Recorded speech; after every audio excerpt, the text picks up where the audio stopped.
Hello and welcome back to Chair Shot Wrestling Podcast. I'm Steve O'Mac.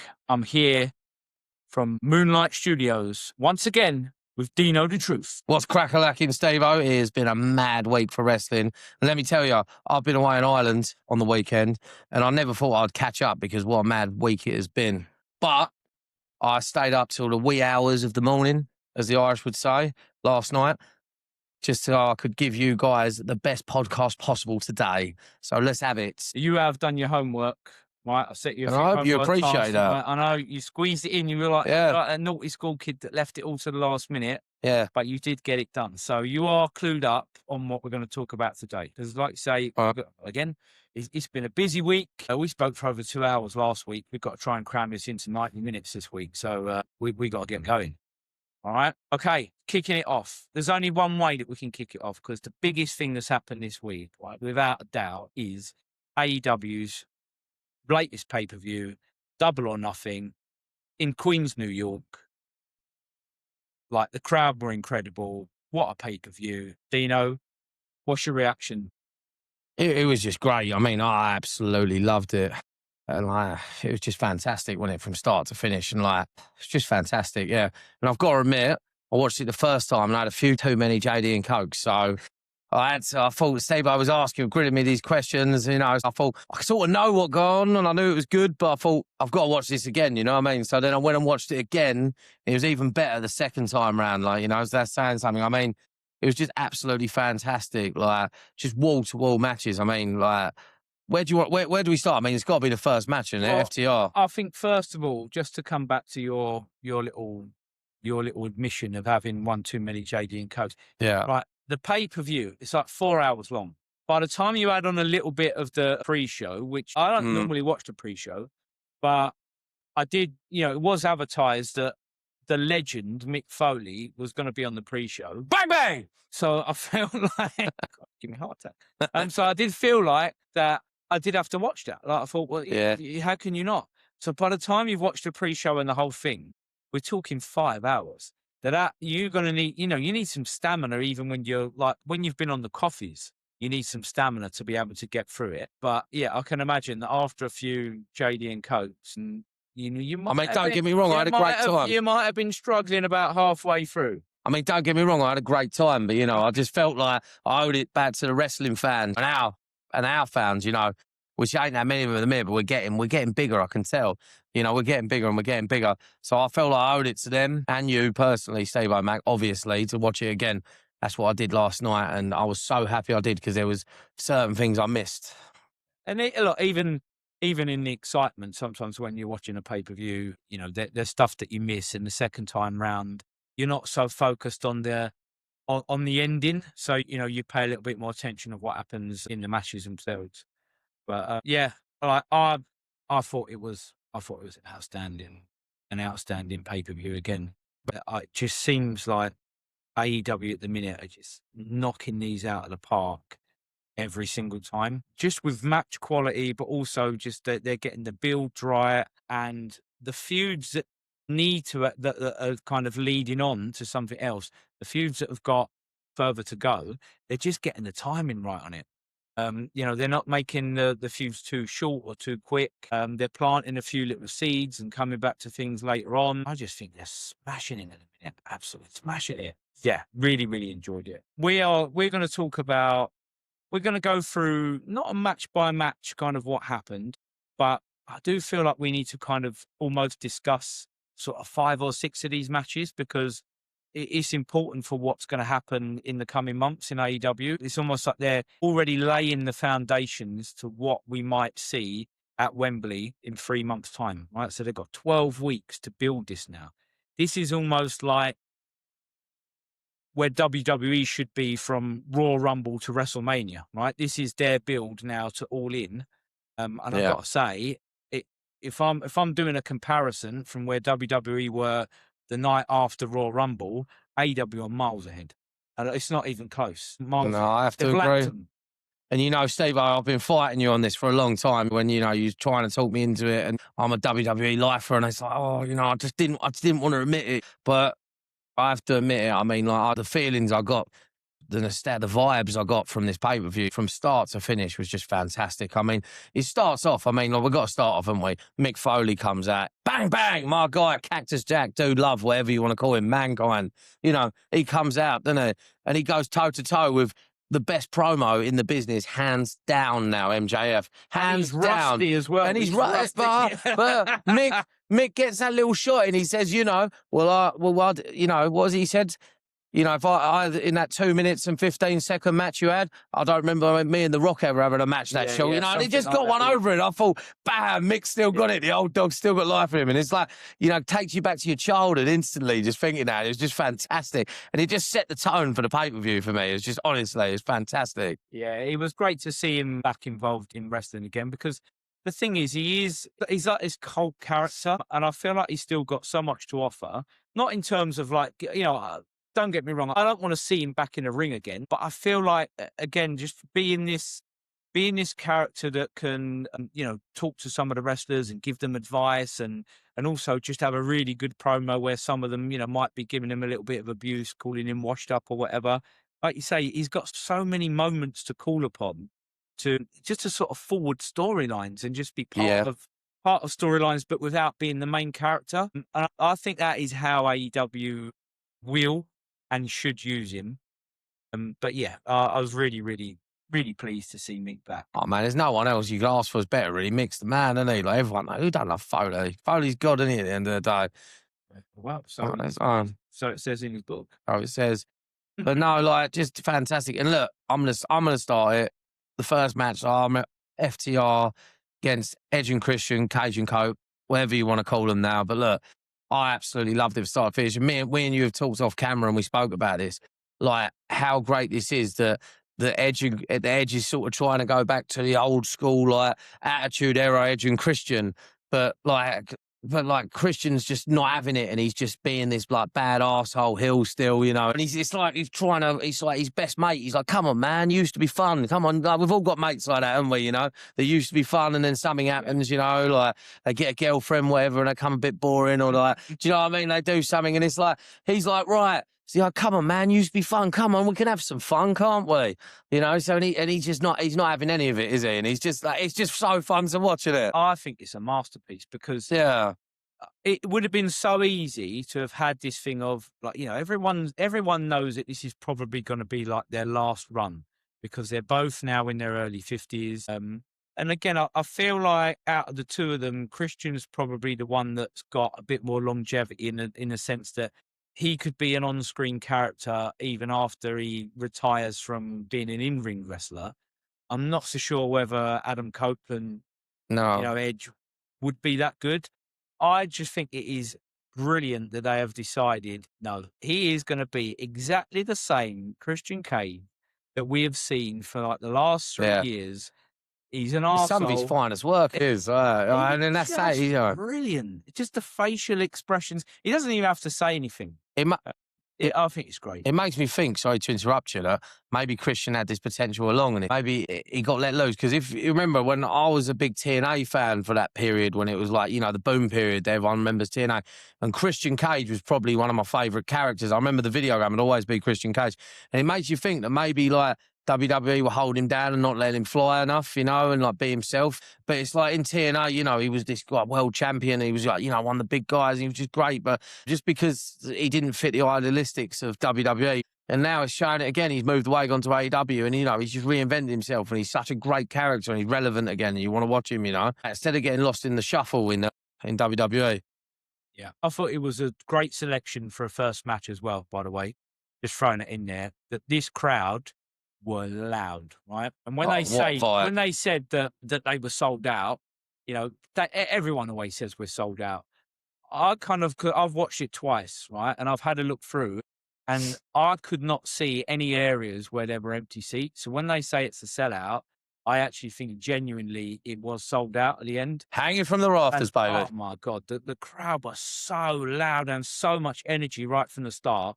What better match to kick it off with? Because everyone had that feeling that this was going to be it. This was going to be them winning it back, because we knew the alternative. The alternative is, well, actually, it's a win-win, because it was either going to be their last ever match and they never tagged together again ever, because that was the stipulation. So you're in the building going, okay, I watched Edge and Christian's last ever match. Great, thumbs up. But also, most people would have been sitting there just thinking, oh, but you know what? I think they're going to win the belts. And actually, even better, we get to see Edge and Christian. Is it the eighth reign? I think so. they The had eighth seven. I reign, think they yeah. got seven from their days in WWE, and this is number 8, and it's 25 years since they held tag team. That's what's mad. That is mental. That's what's mad. And it's like, do you know, maybe like, you know, everyone always asks who your favourite tag team has at the, you know, the Great Three, you know, the Hardys, the Dudleys, Edge and Christian. But, you know, I always, as a kid, it was the Hardys. And then now I'd probably say the Dudleys because, I'm older. But you have to say Edge and Christian. Comparing, they've got to be the best tag team if you compare them for their tag team work and then how they went on done their solo careers almost, and then got back together. I would say, do you know what analogy I would give to this? Right, yeah. Everyone says Blur and Oasis, who's the better band, yeah? And like on paper, you'd say probably Oasis, yeah, because they've got more hits. But Damon Albarn, you put Gorillaz into the mix.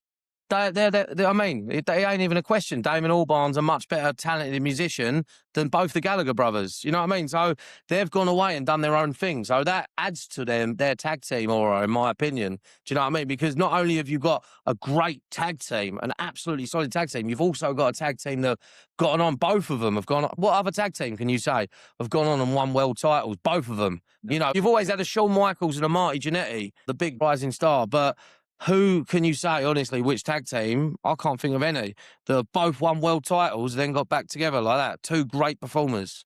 Well, I think they were only together as a tag team for around 3 years. Yeah. So, you know, they got those seven title reigns within 3 years. But I think it's important to remember that that's the impression they left on people back then from whenever it was. I'm going 98 to 2001. I feel like by 2002, Edge was on his own.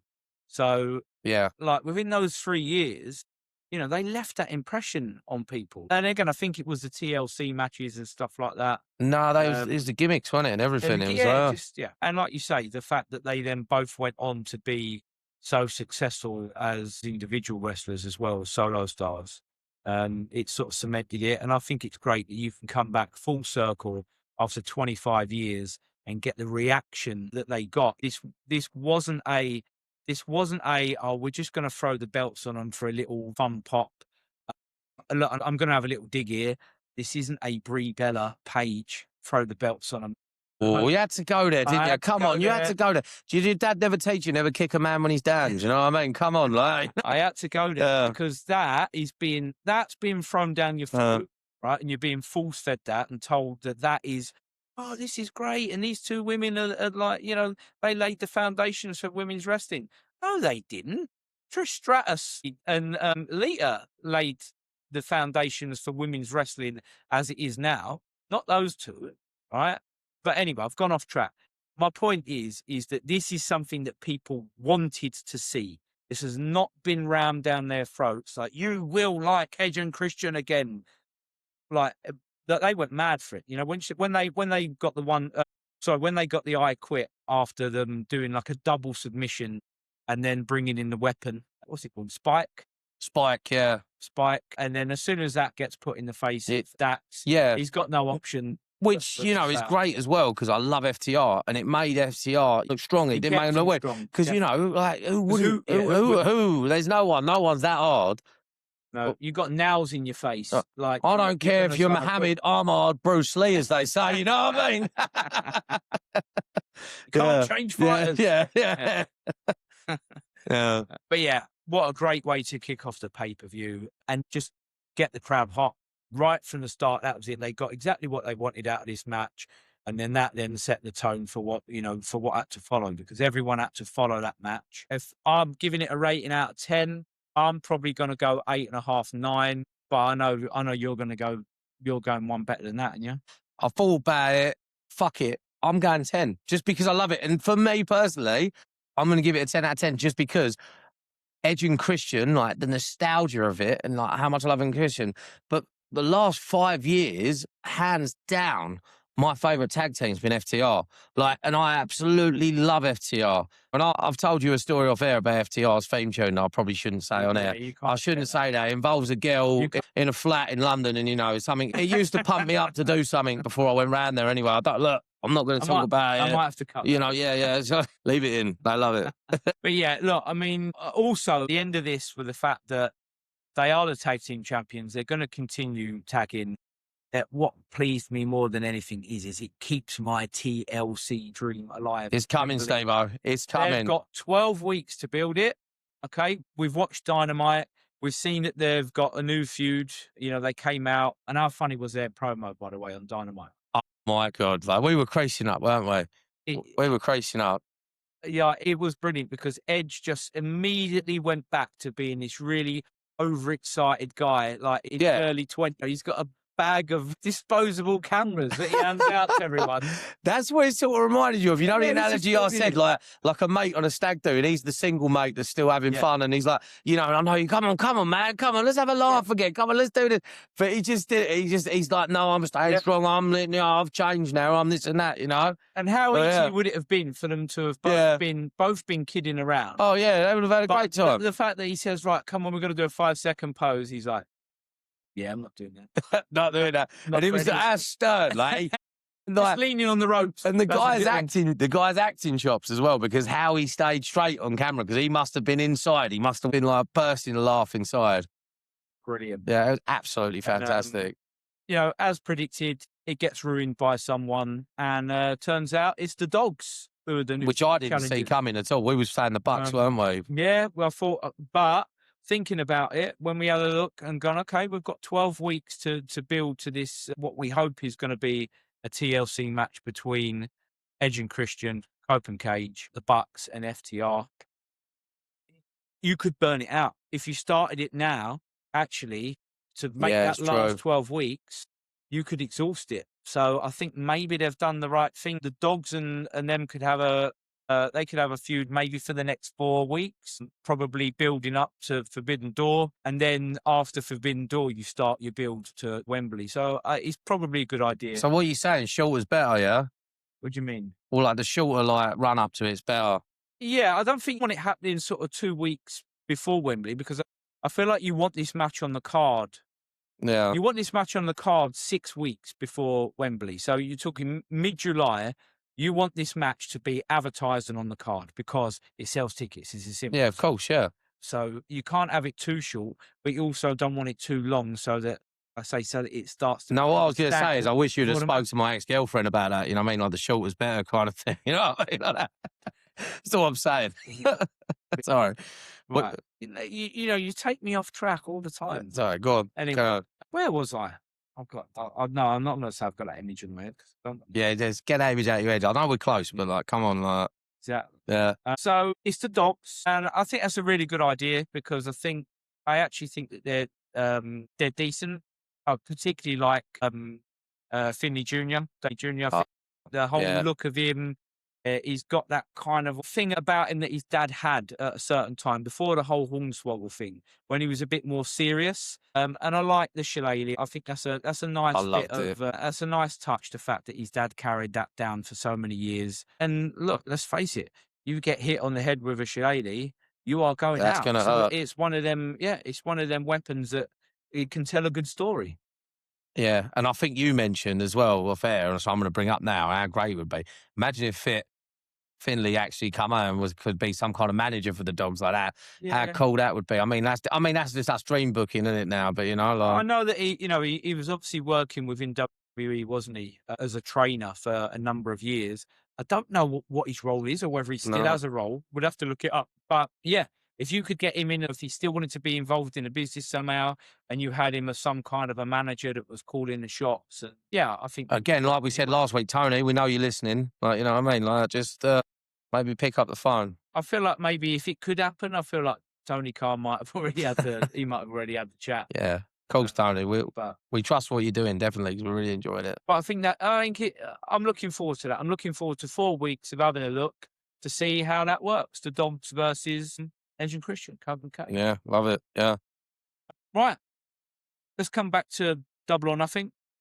Match number 2 had to follow that match. Takeshita versus Okada for the international title. I'm going to say I absolutely love this match. For me, I don't give tens. I don't give tens because I always like to feel that there's always something that could be done better. There's always a match that's going to come along that I'm going to enjoy more. So I only really ever give 9.5. I'm going to give this 9.5. I absolutely loved everything about this match. I loved the in-ring performance in terms of the wrestling. I loved the way that the moves flowed. I loved some of the sequences they put together. But for two guys that they don't really cut promos, you know, it's the English isn't great, but they tell such a good story physically with their facial expressions, with their mannerisms, that you don't need the good promos. And the guy that ties it in, right? I said this to you before we started. The guy that ties all this together is Don Callis.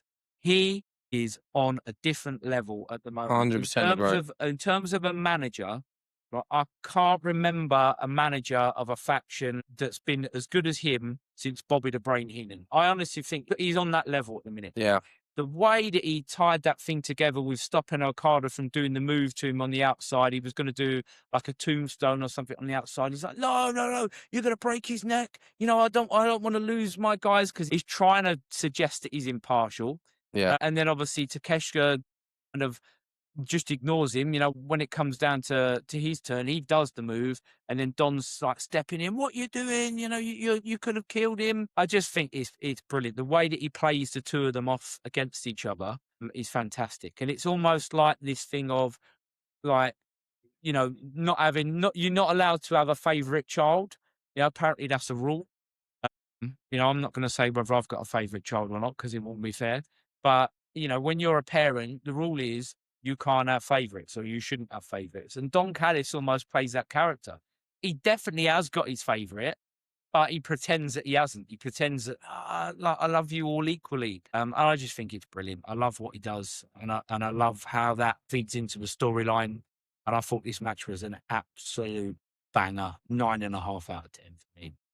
Brilliant match. Yeah.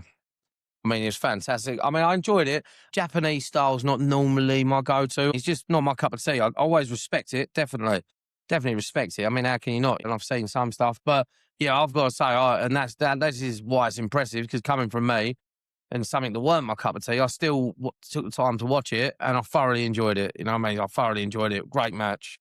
Yeah, really good. Great match. Then I think the next match that comes to mind that I would say was like again another wow match that I really enjoyed, that had a really good story coming into it. It was a short build match, okay? So we're going Moxley versus Kyle O'Reilly.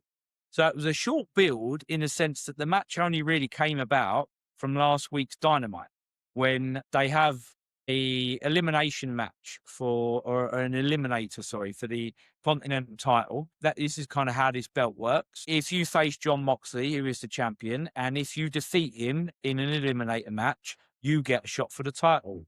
Or, because Continental matches strictly have a 20-minute time limit, if you survive the match, you get a title shot. And that's what Kyle O'Reilly did. Although the story is, it wasn't O'Reilly that survived 20 minutes. It was Jon Moxley that survived 20 minutes, because he was in an ankle lock for 60 seconds, screaming and trying not to tap.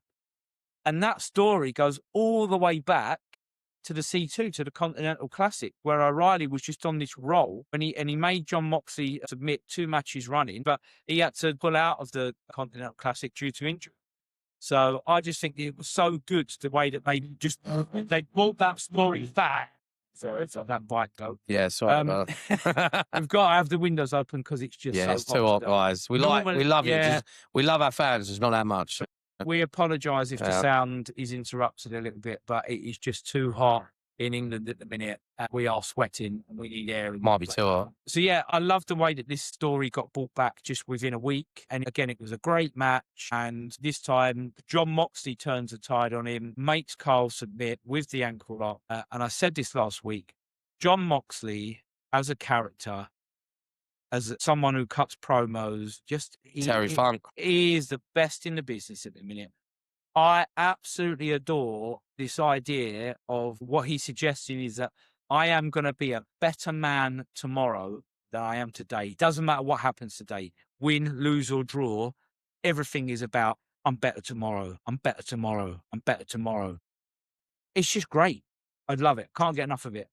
I just love as well when it tied into the next match happens and it's the Ospreay match, you know. Yeah, and he's walking out. and he's walking out and like and Moxley just sort of he's walking out and just the camera pans out and he gives that slight head turn, doesn't he? Yeah. Where he's sort of like, look, oh my God, what's going to happen here? Yeah. You know, he's interested. What happens then? Ospreay's been training with the Death Riders, you know, so you know, no more Mr. Nice Guy routine.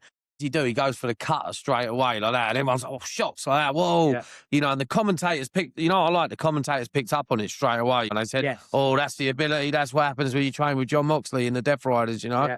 So that's what happened. Then, you know, Samoa Joe feels disrespected and he's like, oh, I'll show you. But what a guy to do it to as well, because if you're going to like disrespect someone, Jesus Christ, I mean, you've disrespected a big dog like Samoa Joe, you know, like that. He's a monster. He's just a monster. You know, you have the balls to disrespect someone like that. And how good, I mean, again, a guy, he's no spring chicken, Samoa Joe. You know, he's getting on now. He's probably closer to 50 than he is 45. And again, how good was he in this match? He's great. And I've always, going back to the TNA thing we were talking about earlier, my TNA days, my three favourites in TNA were probably obviously Christian Cage, I loved, but the breakouts, which is great, AJ Styles and Samoa Joe. The two breakout stars, you know, well, them two, weren't they? I mean, fantastic. And I was always obsessed with Samoa Joe, and I always felt WWE, he had an all right run in WWE, but he never got done the right. He never got the right thing, and they just didn't get it. And they always go back to, because they always say, Vince, if it weren't his creation, he don't like it, you know, like that. And he's like, you know, he always wanted his creation, because obviously he's the already finished product going in it. I don't think that's why he got on in WWE so much like he did in TNA.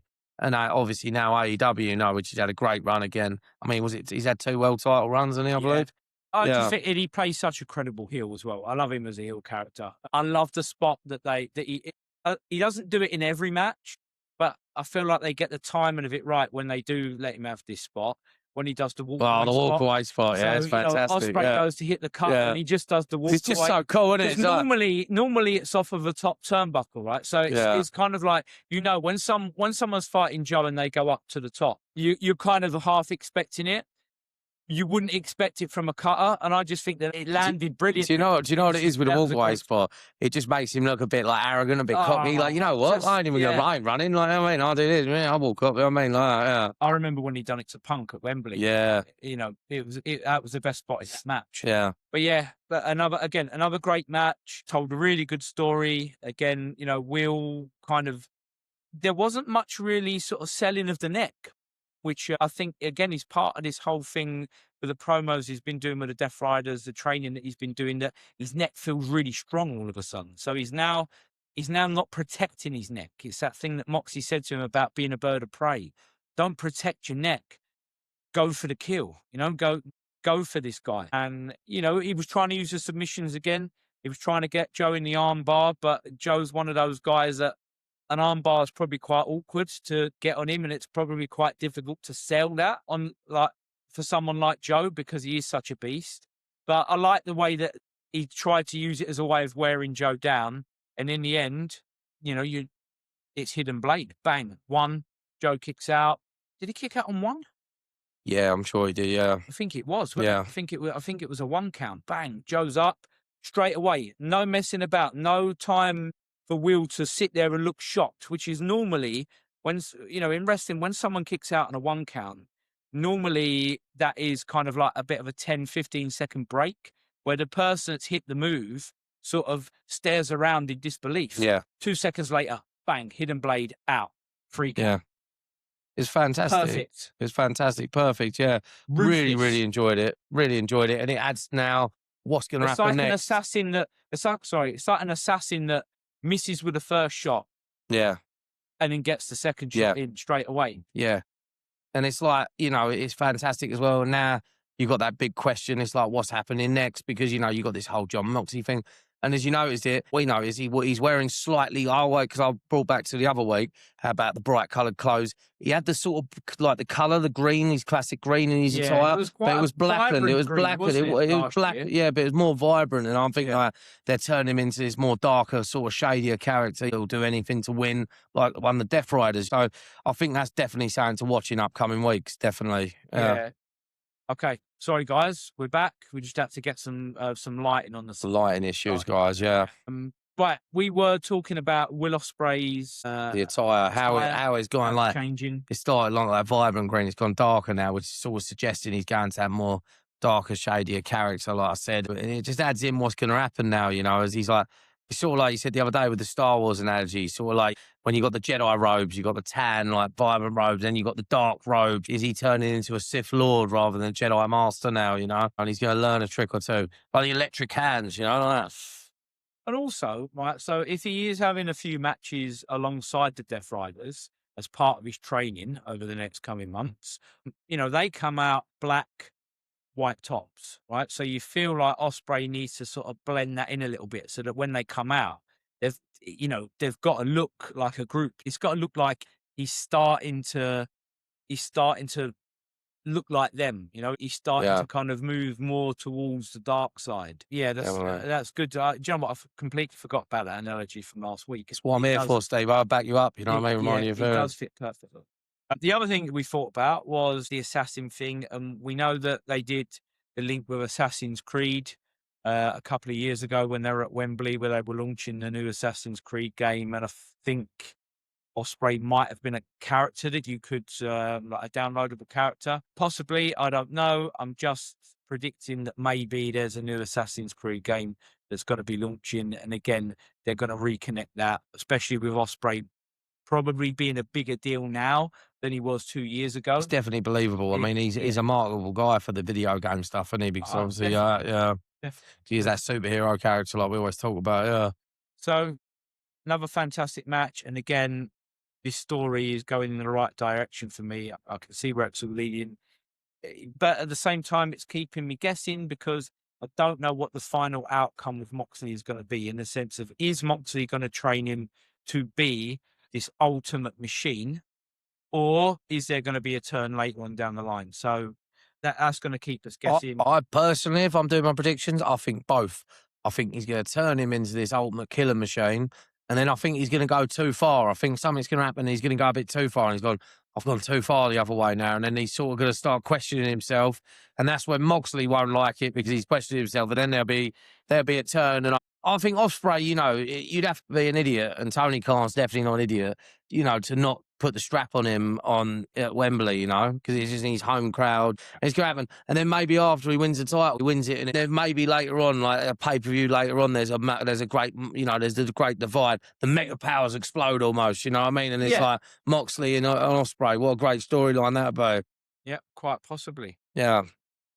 But yeah, at the minute, I think there's so many different ways it can go. Again, it's really important to understand that this week's Dynamite just carried on so well from the pay-per-view. We might as well kind of talk about the storylines as we're talking about the Double or Nothing. Yeah, of course, it all links in. So we know that Ospreay has now had his match against Joe. He's through to the semi-final of the Owen. We now know that he's going to be fighting Mark Davis, which is a great little story in itself. Mark Davis got the win against him when he was protecting the neck and he was going too far. And although Davis didn't pin him, it was a stoppage from the referee. So Mark Davis ended up with a victory over Ospreay. So that's a nice little story. And they've got a past because it goes back to the days in Japan when Mark Davis was with Carl Fletcher and they were Aussie Open. And they went the faction with Ospreay. So he knows them well. You know, again, he considers Fletcher and Davis as like his brothers. So again, I mentioned this last week in my idea. I think the guy that he's going to be fighting eventually at Wembley is going to be Kenny Omega, who is like his hero. I think that this is just another sort of a pre-tell of, if he's got to put his hero down eventually, this is going to feed into it. So he's got to fight Mark Davis, who he considers a brother, and he's going to have to put him down any way that he can, because Mark Davis at the minute is looking like a monster. You know, they've built him up as this guy that he's steamrolled through Jack Perry in the quarterfinal, and the teachings of Moxley is going to help him overcome this next beast that he's got to slay. Yeah, don't trust anybody, as Stone Cold said. You know what I mean? 100%. That seems like that could be the storyline going forward, couldn't it? I mean, it definitely makes sense. I mean, we was thinking, weren't we, that Claudio was going to get the win, and we thought that's what we were predicting, which we can be wrong, believe it or not. We thought, yeah, Claudio was going to get the win, and it was going to be like Moxley's like, right-hand man against, could it potentially be his new right-hand man? But we're wrong, but I'm looking forward to seeing where this goes in the future with Mark Davis, definitely. So yeah, that obviously being the other semi-final now, we know is Swerve versus Brody King, which again is going to be a good match. But Great I match. can now only see Swerve winning Oh, that. without a doubt, surely. But again, that will be a story in itself. The fact that from memory, I can only remember Ospreay and Swerve having one match. I believe that was at Forbidden Door 2 years ago, because Swerve was the champion at the time and Ospreay was the challenger. It was not long after he'd come into AEW, and Swerve got the victory over him. So it kind of, again, it's got that tie into the past. If he ends up fighting Swerve in the final at Forbidden Door 2 years later, it fits into this John Moxley character of, I am going to be a better man tomorrow than I am today. And Will Ospreay has to follow that story as well. It's But like, it just ties in perfectly. it's sort of like as well, before, like, Swerve was sort of like said to be his like old school, like his mentor back in the day. He's got a new mentor now in John Moxley, and it's sort of like he's got to overcome his old mentor. It's sort of like going back to Star Wars again, because I know we love to do it when Darth Vader kills Obi-Wan Kenobi, and he's like, I've got a new mentor now, and to make him even stronger. And although we know that Swerve has had like a full heel turn now, let's not forget, All in Texas last year, it was Ospreay and Swerve in a fantastic match against the Bucks. Yeah. So they were teaming together. This time last year, they were teaming together. So again, great storytelling. I don't know, but I'll be surprised if this was the plan all along from Tony Khan. I mean, hell of foresight if it was, or has it just worked out that way because Tony Khan has this knack of leaving stories open that you come back to them later on. Well, it makes sense, doesn't it? Because he's saying before he come this close, but he couldn't get the job done to win the world title. So it's like he had to go and reinvent himself and find, well, how am I going to win the world title? So he's gone off and like gone to this new way of thinking, because that's his main goal. And they keep bringing it up, and to launch into this as well, which we both thought was great, didn't we? How great was the opening segment when in the trainer's room with Kenny Omega, when it was like, so that's on from Dynamite. I mean, this week's one. Yeah. Oh, sorry, I'll just go. I want to get into linking because I feel it makes sense. We might as well talk about it. At this point. So at Dynamite, he comes in and he's getting ice on his neck, and he walks in and Kenny Omega's there, and he's like, what's going on, man? And he's like, yeah, well, I've got to do what I've got to do. And he says to him, don't forget about the world title. So it's putting in everyone's head now, which you said the other week, didn't you? Could it be Kenny Omega, the one that wins the title off MJF, and then he goes on to Wembley to beat Kenny Omega? Because that would make sense. It's almost like he's beat his mentor in Swerve Strickland to get the #1 contendership, and then to win the title, he's got to defeat his idol, the man, the bout machine, Kenny Omega. I mean, how much sense would that make? And it would just be fantastic storytelling. I mean, I've got to say, my idea was heavily based though on, I thought that Darby was going to get the win over MJF. He did. And then I thought it would be a case of maybe Kenny fighting Darby, where Darby's just had one too many matches. So that hasn't happened. But I still see that there is a way for Kenny to win this title. And again, it's because they're so clever with the way that they use MJF's character, of that once he's beaten someone once, he sometimes underestimates them the next time. And he doesn't prepare fully like he should. It's like he almost needs to be taught a lesson before he prepares for the match, and then he can win the match, which is exactly what he did with Darby. And so there could be a little bit of that going on with him and Kenny at some point. But then also, to throw another spanner in the works, while they're in the medical room, getting iced up, who walks in? John Moxley again. Moxley. And again, it's just, I just think John Moxley is so cool. He just turns around to Kenny Omega, and did he say we've all got skeletons? Yeah. And I completely forgot until he said it. I completely forgot that Kenny was the one that screwed him over way back with Don Well, Callis. your guy Don Callis, who you talks about, I remember it well. Yeah. So, you know, he's referenced back there as well, as if to say, I haven't forgot that. Everyone else might have done, right? And now you're Kenny Omega, the face again, you know, the guy that everyone loves. Yeah. But I haven't forgot. You screwed me over. Yeah. So that's going to tie into it as well. How great storytelling is that? Such long-term storytelling, isn't it? Yeah. Love it. Love it. And I feel privileged that because I've watched AEW from that point, I feel privileged that I get this. It's almost like I'm being rewarded for being a fan for the last 5 years, right? This is my reward. If I was someone that only started watching it last month, right, I wouldn't have got that, what he said, but it wouldn't have confused me. I wouldn't have been sitting there as a new fan and thought, oh, well, that's confusing, what John Moxley just said. You would just take it as a John Moxley comment. But as a fan that has been watching for over 5 years, I get rewarded with knowing exactly what Moxley was talking about there, which I think is great. And that's what you should do. That's how you should tell these stories. Yeah. It's just perfect at the minute. It's what WWE's been missing for years, isn't it? Let's be honest. Let's be They honest. just assume that everyone is a fan that's only been watching for a month. Where's the love for us old school guys? You know what I mean? Us originals, you know? Like, where's that? Us sickos, as we like to say. Yeah, I know. No. I'm not sure it will ever go back, but I mean, that's another conversation for later. So then, obviously, we haven't covered yet the main event. God, well, hang on. There's other matches in between that, but we'll have to go through these. Oh, quick. sorry, I'm getting excited again, Steve. Are you? So we've covered Cope and Cage versus FTR.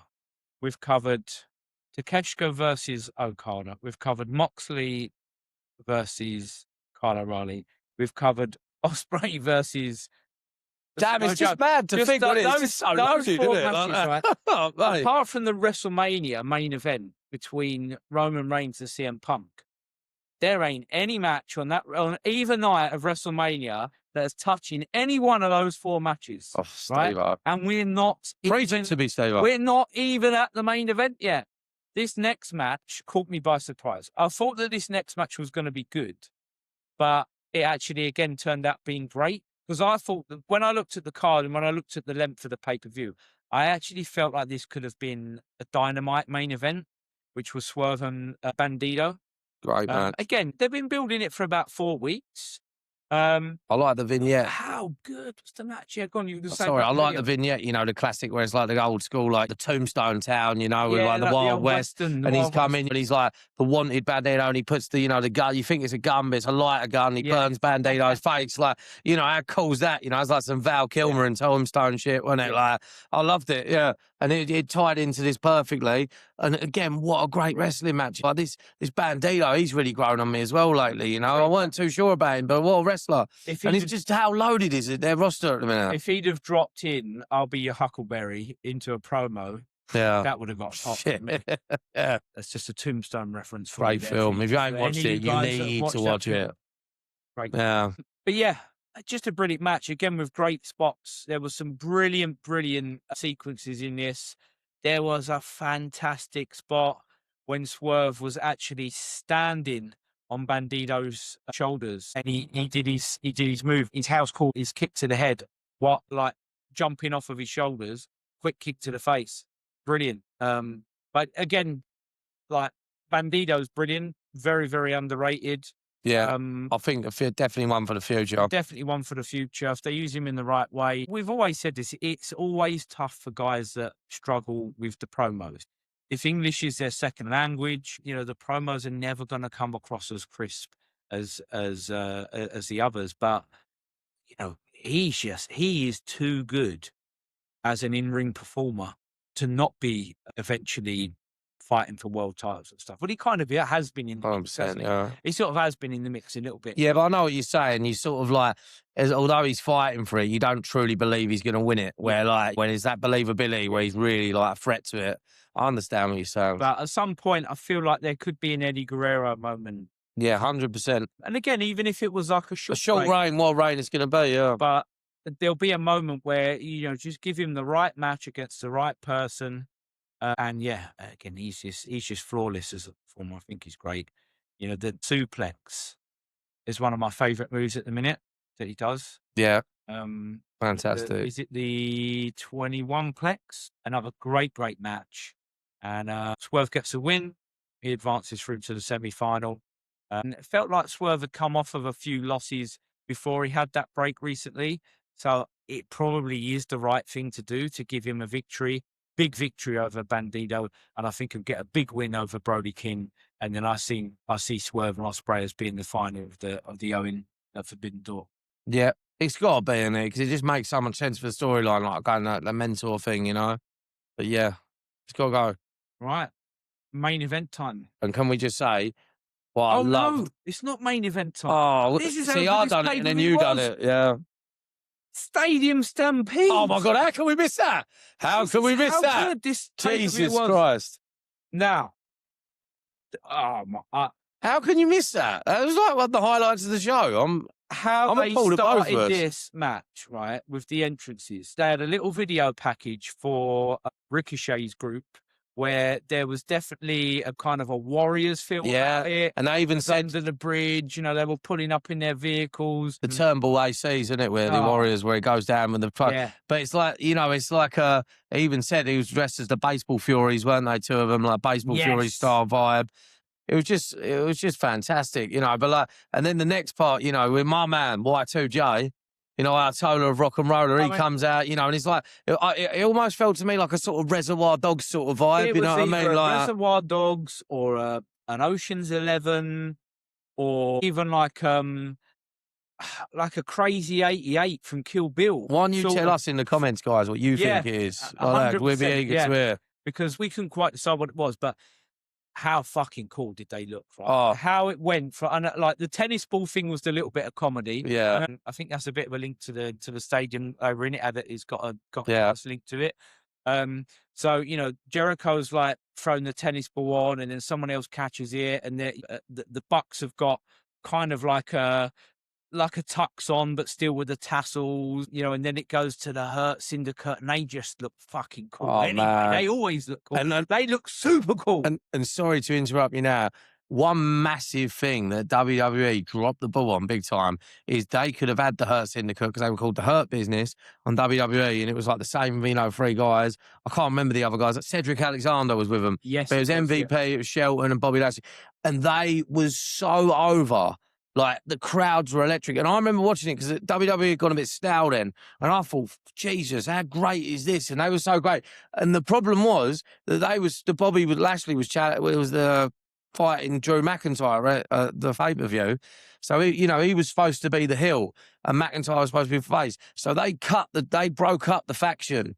They broke up the faction because they were scared Drew not getting the babyface reaction and Bobby getting the babyface reaction. So I honestly think that was the downfall where Bobby's went, you know what, screw this, and made them leave. And then they brought that to AEW. But what a loss for WWE that's got to be, because how cool, you know, the Hurt Business, you know, they've gone off the boil a little bit compared to how they were when people coming on. We heard people. But this, I think, could reunite them now. No, but this is what I mean. This is what I mean. This is the moment I think reunites them again, and they're back, you know. And I don't think it's they went off the boil. I think that's the wrong thing to say. I think there's just a lot of other things that have been going on. So they've been lost in the shuffle with all this great roster. Yeah, well, I think Bobby got injured. Because a lot of the reports were that when they brought out this national championship, which is the one that Mark Davis has now got, that was perhaps a belt that he was supposed to win originally, but he got injured at the wrong time. But in a way, I'm kind of glad because I like them as a team. And just hang on, just a second. I just got to say, Shelton Benjamin looks as good now as he has ever looked. This guy, you would not realise he's like knocking on the door of 50 years old. What an athlete. They've always said that I think it was JR or someone like that used to say he's the most natural athlete in OVW. Yeah. He said, he is great still. And at the time in OVW, he had that stable of wrestlers where it was Randy Orton, it was Brock Lesnar, it was John Cena. We're going back. This is like 2001, 2002. And you know, everyone said that Shelton was going to be the breakout one over them guys. He was the greatest athlete. I'm saying that over them guys who probably have about about 40 world titles between them. It's like, it's crazy. So, yeah. Yeah, I'm a massive fan of Shelton Benjamin. Oh, he's great. And Bobby, this whole Hurt business thing, I think there's something interesting to come with Jericho and the Hurt business. I think that a match made in heaven, 'cause I think him and MVP sort of like gravitate towards each other because they're like timing. Yeah. Because how much of a legend MVP. It's all about these great manager things, Harry. I think they've got another great manager in MVP. I think he's phenomenal. And he don't have to do a lot. But, you know, he had that moment where, you know, there's the tug of war and he's coming and it's like the pimp cane, isn't it? And he come and hit him, you know, and it was just the crowd went mental for it, you know. So go over like, it's fantastic. There was some great spots in the match. But yeah, before the match actually started, though, just coming back to this entrance thing, my favourite thing about the whole way they put it together is so it goes from Jericho to I think the Bucks, to the Hurt Syndicate, to Jack Perry, and then the final guy that gets the tennis ball, it goes over to Kenny Omega, and he gets this massive reaction from the crowd, and he just looked fucking unbelievable. He was there with his big cigar. And then they done the comedy thing, and he starts choking on it. But how cool did he look? He almost give you, with the cigar, always give you the Tony Soprano vibe, didn't it? You know, like that. It was like A-Team vibes. It was cool. It was cool. Look, whatever vibe you, it was cool as fuck. And it makes you look how much Kenny is still over. And, you know, this is what we're talking about, that there's potential for him down the line, you know, for the big pay-per-views. And this is what's mad at the minute, how loaded the roster is. You know, you forget about someone like Kenny Omega, you know, and it's like, it's crazy, isn't it? It's crazy. It is scary. And as I say, like, for anyone that is watching WWE and, you know, okay, it's all right at the minute, but for anyone that is kind of looking at it on a weekly basis and maybe not finding it as entertaining as it used to be, if you are not watching AEW, I promise you, give it a try. It is just such a fantastic. I hate to say it, guys. You know, I fought him for a long time on this, and, you know, he sort of come around and made me watch it. He was holding my eyes against the TV, stuff like this. And now, like, you know, I can't stop watching it. I'm absolutely in love with it, and I'm happy I did start watching it again, you know.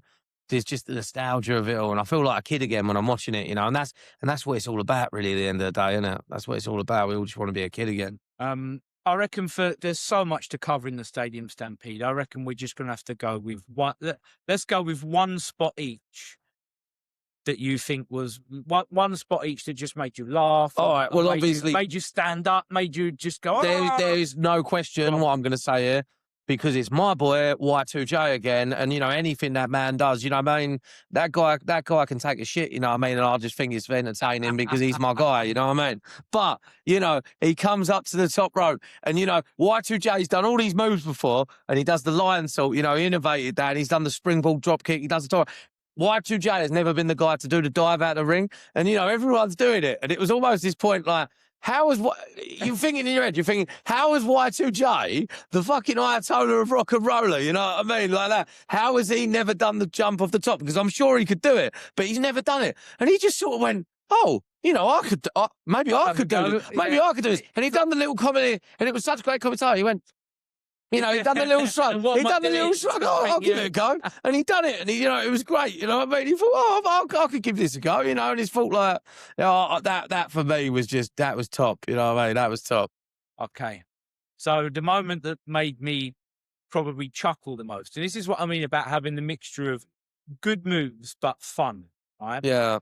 So Andrade, as we know, has been this character recently that in his matches at some point halfway through, he goes out to the crowd, he finds a beautiful looking woman, and, you know, they're all over him, and he takes their phone and gets a selfie with them.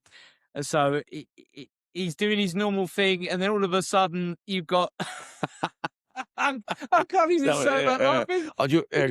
Luchasaurus in a wig just behind him, just like he brings the phone up. He's like, oh, yeah, it was fantastic. It was just great. I did not see it coming. That was fantastic. I did not see it coming. Oh, that was fantastic. Sorry, Yeah, It's hard today, you know, because that spot was the one for me. If you asked me for my second favourite, I probably couldn't because there was just so much going on, weren't there? There was so much, the Satnam Singh thing, you know, when he's like sitting down at catering and he's like, oh shit, and this guy gets up. It's almost like that bit, like you know, what's the film called? You know, Richard Pryor and that with No, not Richard Pryor, sorry, Blazing Saddles, isn't it? You know, like Mongo, like that, you know what I mean? Like Mongo, like when he gets up, like the big guy, like he's like, shit, like what are we going to do here? You know, telegram for Mr. Mongo, isn't it? Like that. Like that. Oh, mate. But, you know, it was just fantastic. Like, I just start to finish, like, you know, you just didn't know you just was glued to the screen. It was just from end to end entertainment. Fantastic. Yeah. So the Satnam Singh thing, it was almost a bit, it's that slapstick comedy that I grew up like watching with my granddad, watching Laurel and Hardy and stuff like that. Oh, I don't love Laurel and Hardy. It was the sort of thing that you would find with that. Yeah. You know, he'd go to punch him and he'd miss, and he hit the massive guy standing behind him. And then you know, then you're in for it. You need a bit of that. You need a bit of that to break it up. It's great stuff. Yeah. And the food fight took me back to some of the stuff that we used to get years ago in WWE, where there'd be, you know, at the food vendor, and all of a sudden, you know, someone would get thrown along the tables, and you know, the ketchup would come out and the mustard would come out, and you know, it's just fun spots. And I thought that they put it in the right place. That's what it was, fun, wasn't it? The whole match was just fun. You needed a little bit of something. Yeah. Although it was, you know, it was an entertaining match and it still had a lot of energy about it, but it wasn't serious enough that you had to be locked on. It was almost like it was that refreshing bit in between what was some really intense matches that came before it, and then building up to the main event. So, yeah, great match. Now we're on to the main event. Sorry, let's go. We haven't even got... And I have to bring this up because I am the biggest Ninja Turtle nerd there is. You know what I mean? If you look at the picture here, and not only the picture there, my tattoos here. You know what I mean? Rest in peace, Lou. Sam. But anyway, it's like this bit where it's like he's in the sewer and it's in New York. So he's obviously like, you know, they're playing on it because the Turtles are from New York. And he's got the skateboard like Michelangelo, you know, and he's like, and he's just in there and he comes up from the sewer like the Ninja Turtles used to. And I was like, yeah, it's fucking Ninja Turtles, you know, how cool is this? I get to watch two of my favourite things, wrestling and the Ninja Turtles now, you know, it's just fantastic. Yeah, I did get that as well when I watched it. I thought it was a cool video package. What reception Darby got when he came down. I mean, none of us saw this coming, really. I didn't have a problem with him winning the title. I said this what's it been, 4 weeks? Some 4 weeks back. I always had a feeling there was a possibility of a short reign. I think it's been a brilliant reign. I think the matches that he's had from the second that he won it, he's just had banger after banger after banger. And you can see why Tony Khan decided to reward him by giving him that run. And again, this storyline with MJF has been great. You know, the fact that he did beat him, you know. It was a squash match, wasn't it? He beat him. He squashed MJF, beat him in 2 minutes. Was it the headlock takeover they keep beating each other with? Yeah. I thought it's great. It's great storytelling again. But yeah, it's just it all tied in as well because you could tell, like, you know, he had there was one spot, wasn't he, where he had the Scorpion Deathlock. He had it locked in, and he you know, he sort of fell over, didn't he? Because he didn't have the energy, did he, to hold on to the submission, you know. And then you think, as a fan, you know, as a Darby Allin fan, you're thinking, well, if he'd have rested up before the event, maybe he would have had the energy, you know, to make him submit with that, you know. So it's all stories, and it's also making Darby Allin look strong for future things as well, which is really important, you know, because as much as you want to make people rise by winning, you want the loser to also stay strong, you know. Definitely. Which is so important. And he definitely has. As I say, you know, sometimes when someone has a short title reign, and especially if it's their first title reign and possibly their only title reign, you know, people look back on it in years to come and go, oh yeah, but he was only champion for a month.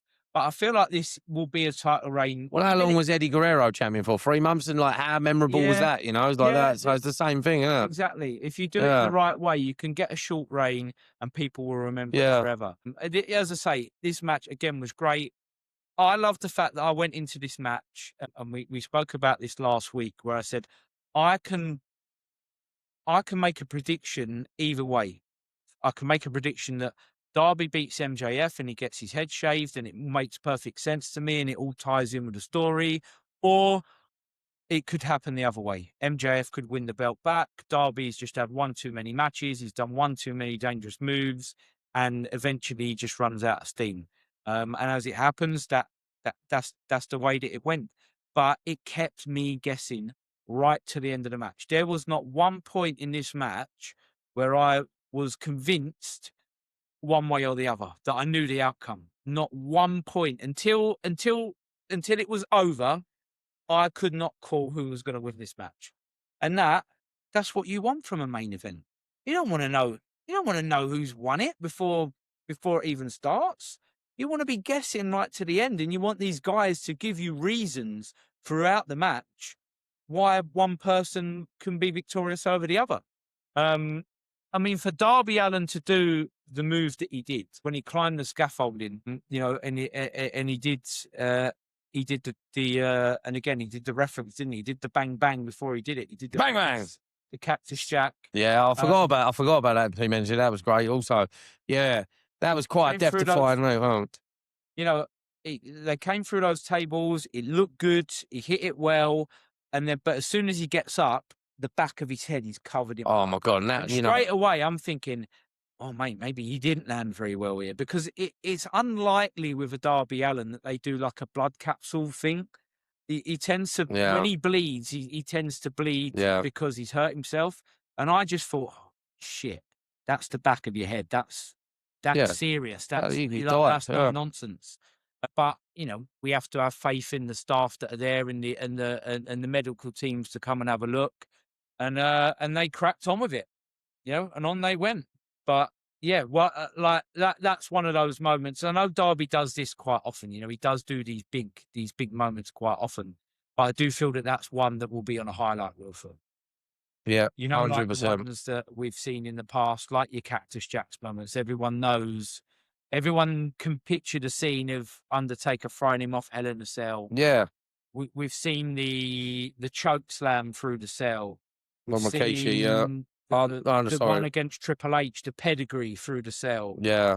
Several others. What was it? The one with Randy Orton.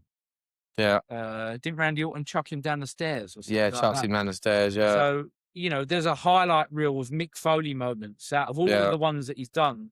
And I feel like that one was one for Darby Allin. That's definitely a highlight moment. Yeah. So anyway, the finish, what do you think? Well, I loved it. I loved it because I really thought it was great because they're just carrying it on, and it's like repetitive. It's good repetitive, It's just like it's good. I really, really liked it actually. Yeah, and it's something about what it is. It's like we said about it off air the other day. Is this going back to this storyline, the four pillars? So you got Darby Allin, and you got Jack Perry, you got Sammy Guevara, and you've got obviously MJF. Yeah, and obviously it's saying, they don't just want to beat each other. They want to humiliate each other because they want to show, well, I'm the best pillar. You know what I mean? I'm the man. You know what I mean? Because they're all like sort of, all this. So it's the headlock takeover. It's them saying, oh, yeah, well, I'm the main pillar. I can beat you with a headlock takeover. That's why I feel that was storyline. How about you, Zubo? Yeah, I just think, again, it means that it just keeps his character of MJF consistent. The fact that even though he knows how dangerous Darby can be, because Darby's beat him before in 2 minutes, he still can't resist. His ego takes over, and he still can't. He can't finish him with a heat seeker or something like that would just put Darby out like completely kaput. He still has to get one over on him. He can't bear anyone being the person that gets one over on him. And this will play into MJF's character, I think, again and again and again in the future. And that's why he's going to be so interesting, because he is vulnerable at certain times. When he's not prepared for things or when he's overconfident, he is vulnerable. And that's why he's so interesting, because you never know what MJF is going to turn up on any given night. Yeah. So, yeah, great match. And even just to fit, Darby Allin gets put on the stretcher. And even just the finish where MJF couldn't help but to stand with one foot on him, raise the belt above his head, just to have, again, that photo opportunity, that image to kind of like, right, well, this is what happens when you fuck with MJF. eventually you end up on a stretcher. Yeah. And I'll prove my point. That was great as well. I'd have that picture in the flat with him, like over the Oh, thing, you know, like with it yeah. holding the title over the stretcher. That was fantastic.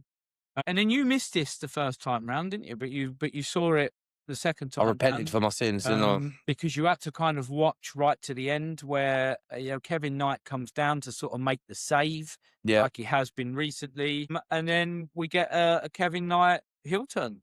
You yeah, know, um, it was like a splash off the top turnbuckle to the outside on the stretcher while Darby strapped on it. The stretcher goes over. Could be a really good way to put Darby out for a few weeks and let him recover. I always feel like if someone's had the schedule that Darby's had over the last 4 weeks, if you're going to let him rest for 3 weeks before bringing him back in, or let him rest maybe even through the next pay-per-view and bring him back after Forbidden Door, what a great way to do it. It wasn't just the match that caused it. It was something else. And then you've got a feud for Darby Allin yeah. Also, waiting for him when he yeah, comes back. I'm going to steal this from you. He said also, you said earlier, it puts him straight back into a title picture, the TNT title Yeah. picture, which, you know, is sort of like he's built in a way, isn't it? Like he's sort of like he's Yeah, made it his own, he's got isn't a he? love Over affair with the that belt. Yeah, yeah. So yeah, yeah. So all good. All in all, for yeah, me, it's a 10 out of 10 pay-per-view. I said I don't give matches 10 out of 10, but I'll give a pay-per-view 10 out of 10 because I think that's going to be hard to beat. You can equal it, but you can't beat it. That was just. yeah. You know what? I can't fault it. Yeah, I have to agree. And who's got to follow that coming up this Sunday? WWE. WWE, You've got to follow that. Boy. flashing it though. Good luck. Let's not be too hasty, Steve. I know, I don't look. I feel like I know that I got to admit AEW's been better lately, but I don't want to shit all over WWE. There's been some good points with WWE, and it has, like, you know, there's been some really good points. It's like Raw. Let's go. Let's get into it. Let's get into it. Okay, well let's start with SmackDown. There wasn't a great deal going on with SmackDown, but as we've spoken about the last couple of weeks, one of the best things that is happening on SmackDown at the minute is Trick Williams. What? Again, Let's they go. didn't bring him out first this time, which I thought was interesting. And start the show with him. He kind of came out more in the middle. But again, the crowd's still white hot for him. His entrance and his presentation is just flawless at the minute. And the way that he can cut a promo, just the catchphrases and the way that he interacts with the crowd. The Rock, Because the Rock. I say, yeah, it's before he gives superb. that 90s rock You know, vibe. let's talk about it. Yeah, Love it. We spoke last week about who the potential next opponents are going to be for Trick Williams, because we just think that they need to keep feeding him good opponents. They don't need to tie him down to any kind of long feud, but they just need to keep giving him good matches and let him be a fighting champion. Mate, we pretty much nailed it. I think we might have listed 3 last week, and 2 out of the 3 make yeah, an appearance. yeah. And we, you know, Steve-O said as well, and, you know, we look back at it. I sort of in and out of NXT, you know. I'm a big Pete Dunne fan. Anything Pete Dunne used to do back in the day, I used to watch Pete Dunne, you know, the Bruiserweight. I used to love it, and I feel like this is a story for another time, but he is so wasted at WWE. I can't even explain.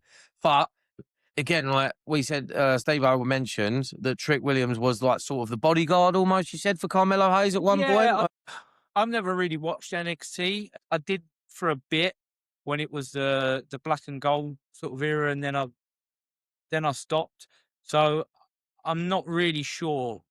But then with WWE, as I said, they're not really rewarding many fans for watching the shows long term, because they just tell you the story. So it was the commentary team that basically mentioned it so many times that if you didn't know, it was kind of like, well, you do now, because we've just told you 4 times that there's history between Carmelo Hayes and Trick Williams.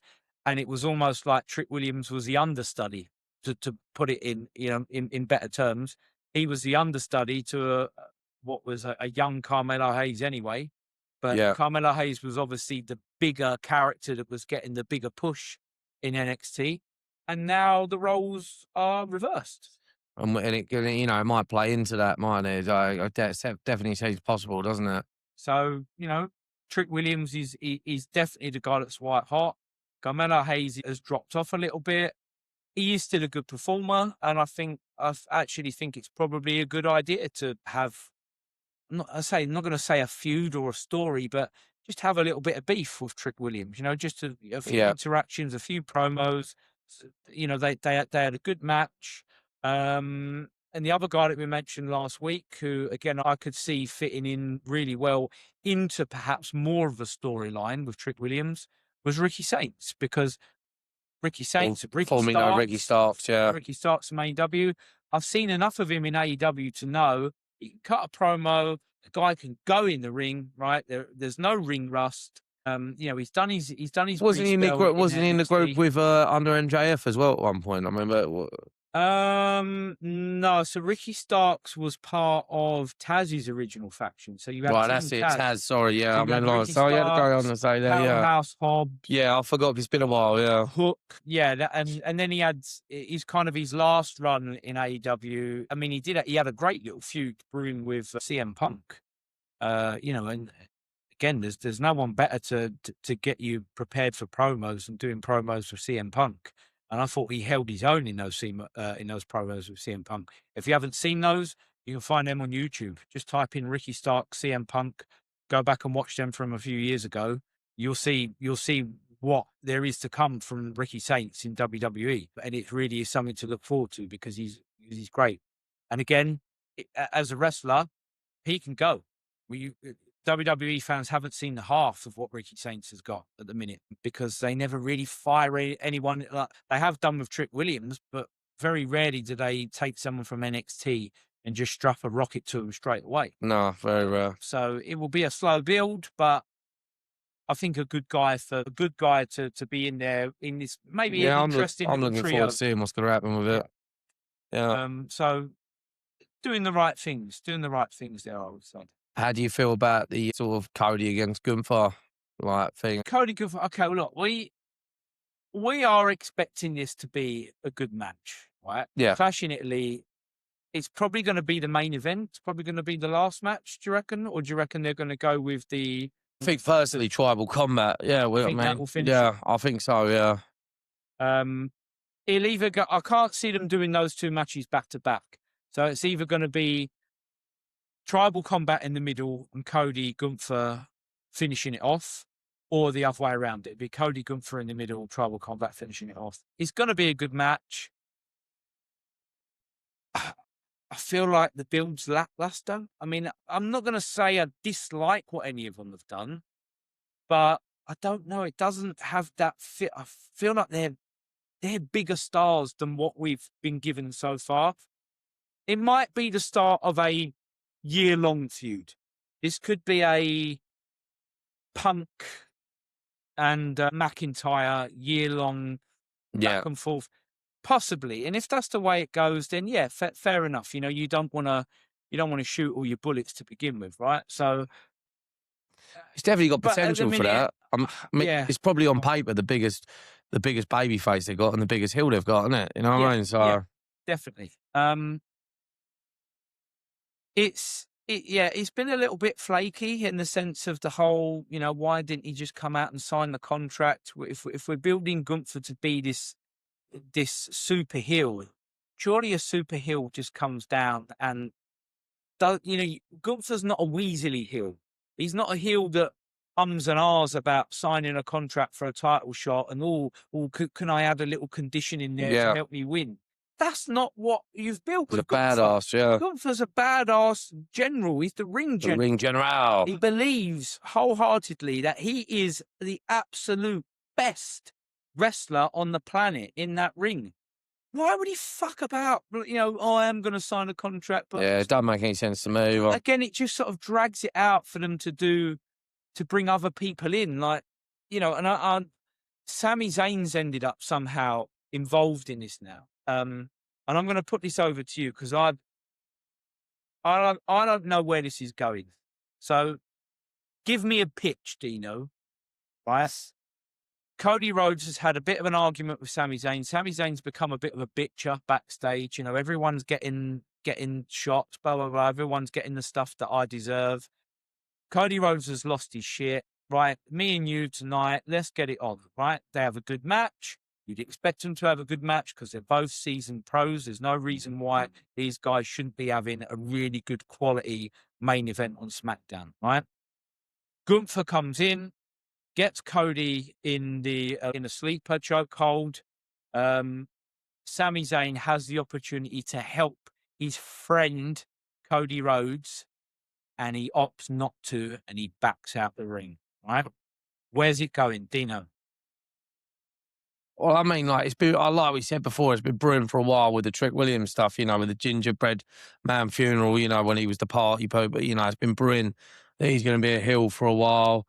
And I don't know, maybe this is just me spitballing here and thinking that maybe at Clash of Italy, there's something to do with Sami Zayn has been trying to be the champion for so long that he's been in the shadow of all these champions and Cody Rhodes, because he's mainly Cody Rhodes. Cody Rhodes has been the champion on and off for a good 4 years, 5 years now. And it's like he's maybe so jealous now of Cody Rhodes that maybe he has something to do with costing Cody Rhodes the title at Clash of Italy. That's an idea. And then maybe, then Gunther has the run. And then it goes on to build, it goes on to have this great Sammy and Cody rivalry for a while. Maybe that's an option, and then Cody can go back to the world title later on down the line. That's a fault for me. I'm going to agree with you partly here because I know they have been telling the Sami Zayn, he's never won the big one story for a while. And it felt like that they were giving him a push sort of last year and then that faded off. In fact, I think it was kind of almost before he went to SmackDown. It was back when he was on Raw that it looked like that they were going to set something up where he was going to be built to win the title. Then he goes over to SmackDown. Because wasn't there an offer at some point where if he went to SmackDown, yeah, there was. I can't remember how long ago this was. He was on Raw, and there was an offer that if he went to SmackDown, he would get a shot at the champion. I don't remember that, to be honest, Sean. I can't remember who the champion was at the time. And then he done this whole thing of like turning it down. No, I'm not going to SmackDown, blah, blah, blah. I'm going to stay on Raw. And then a few months later, he just ended up going to SmackDown anyway, right? Because WWE creative is shocking, and that's the kind of shit. Steve-O, come on. I know. Right. So I'm going to agree with you that they have been building this for Sami Zayn for a while, right? This is where I'm going to shoot this down. Sami Zayn is in a lose-lose situation here because if he wants the belt, right, if he costs Cody Rhodes the championship and Gunther wins it, how does that help Sami Zayn win the belt? Because then you're going up against Gunther, who, let's face it, he's probably going to beat you. Yeah. Right? So that doesn't help Sami Zayn. And if he helps Cody win against Gunther, it kind of like, I suppose it gives Cody a win over Gunther and it keeps Gunther strong. But again, I don't understand, how does that earn him an opportunity to fight Cody for the belt? I mean, they just had a match on SmackDown. I just don't get, how does Sami Zayn gain anything out of this? How does he win in this scenario? It's not clear enough to me where this is going to go. I just find it a bit confusing. I do. I personally would like to see Sami Zayn get a title run. I think he's one of those guys that deserves a Kofi Kingston moment. Yeah, I agree. Yeah, he's been a good company man. He's like the Miz. Company man. He's worked hard, but I don't see where this fits in at the minute. I don't. But I mean, look, I can't see anyone getting a clean win in this match.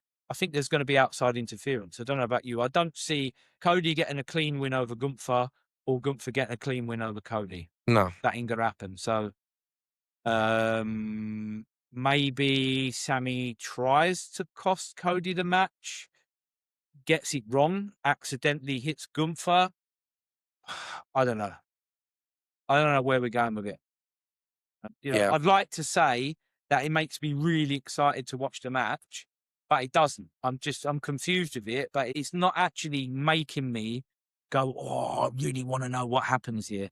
I'm just sitting here just a bit confused at the minute, just waiting for something to happen. Yeah, yeah, it hasn't been straightforward, has it? And it's like, you know, maybe the selling of it ain't been as great. But look, I'll be honest with you. I don't want to get too negative because, to be honest, I'm really looking forward.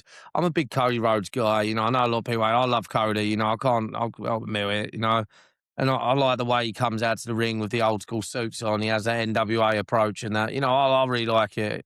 Even the way he holds the title sometimes and that. But I'm really looking forward to it on Sunday. You know, I am. I'm looking forward to that match. The card is actually decent. We're going to go through. It's 5 matches, right? We'll go through the card to finish off the podcast. And before we do that, it's just a couple of other little things on Raw that we need to speak about. You wanted to talk about Javon Evans I match against Penta? Yeah, I mean Penta's great, and who don't love Penta? He's you know he's great, and he's doing this stuff with Rey Mysterio now, where he's sort of like passing on, saying he's the big luchador now. Now Rey's getting old. That's what I feel like he is to me anyway. And what a rub that is from a guy, a legend like Rey as well. But it's like, yeah, Javon, yeah, he put in a great show, and I really enjoyed the match. And I haven't really been too into his character. I think it's boring, and I can tell they're turning him heel now, which I think will work because he, you know, the way he is, I think that brash, arrogant character will suit him a lot more. It'll make more sense to me. I don't think he's, but as a baby face, I don't think, you know, he does nothing for me. But I thought he had a few signs of turning heel, which makes a lot more sense to me, to be honest with you. Makes a lot more sense. And did you see backstage as well? Like I like this all ego Ethan Page character where he sort of like manipulates people, doesn't he? Because he's very clever, and it's like, oh, you know, I'm having an argument. Why can't I have why not inside? And then Rusev shows up. He's like, oh, they're talking about you, even though they're not. And then Rusev has to have a match. So it's sort of like he's getting people to do his dirty work for him, which I think he's a character to look forward to, like in the future. I think they could do a lot with his character again with the right creative. Yeah. Yeah, that when he was in AEW, they didn't really use him in the right way. He did have a spell where he was working his way up sort of towards the mid card, but you know that I think what it was is at the time AEW had a lot of young talent and they had to back some of them. You couldn't move them all on. You couldn't get them all over at the same time, and they had to back some. And he was one that they just didn't back. But I do quite like this character that he's got. This sort of, you know, he's quite articulate. He's quite clever. He's a master manipulator. He's like you can see him being more like a kind of like a Joker type villain, you know, to kind of give you a Yeah. comic book link. You know, he doesn't look tough. He doesn't look tough. He doesn't wrestle tough. He's not a monster, but he looks like a master manipulator, and he can work things Yeah. to his advantage. If they use him the right way, again, yeah, the intercontinental scene, I think, needs someone like that, especially when you've got a Penta that doesn't cut the best promos. You know, he's not coming out there and doing what Trick Williams was doing every week. He's a good champion and he has really high quality matches every time, Penta. And I like I like the Intercontinental Championship as a TV title. It always was when I was younger. And you know, for those old school wrestling fans out there, my TV champion when I first started watching wrestling was Mr. Perfect. Yeah. Legends. And he never had a bad match. No. He held on to that belt for ages. He had it, I think, for over a year. Some call him the greatest Intercontinental Champion, don't they? You know, and is that classic like going for it, like you're saying. It's always been called the workhorse title because you know you had Bret Hart was such a great Intercontinental Champion, Shawn Michaels, you know, like Mr. Perfect. That's who people remember the Intercontinental title for. It is always the workhorse championship, you know.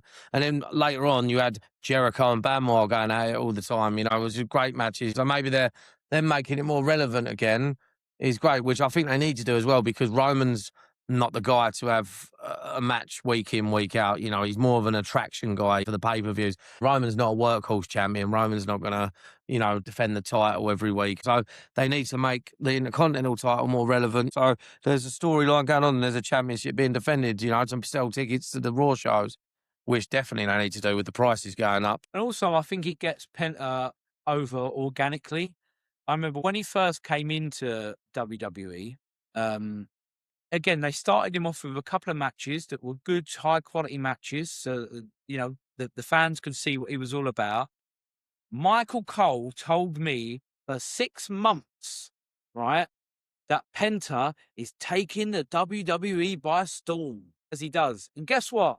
He fucking wasn't, right? Because he done nothing. He had some good matches, but he wasn't taking anything by storm because you tried to shove it down the fans' throats, tried to say to them, this is a guy that you will cheer for. And you can't do that. Sometimes you just got to let it. So he's now bigger now since he's had. When did he win that title? He had it going into WrestleMania, didn't he? He beat. Yeah, it was just before WrestleMania, wasn't it? Dirty Dom. He beat Dirty Dom for it. That's right.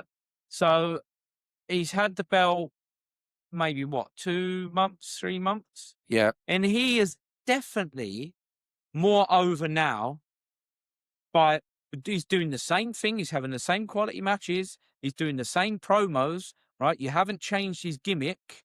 All you've done is put the belt on him and shown that this is a guy that brings everyone up a level. And guess what?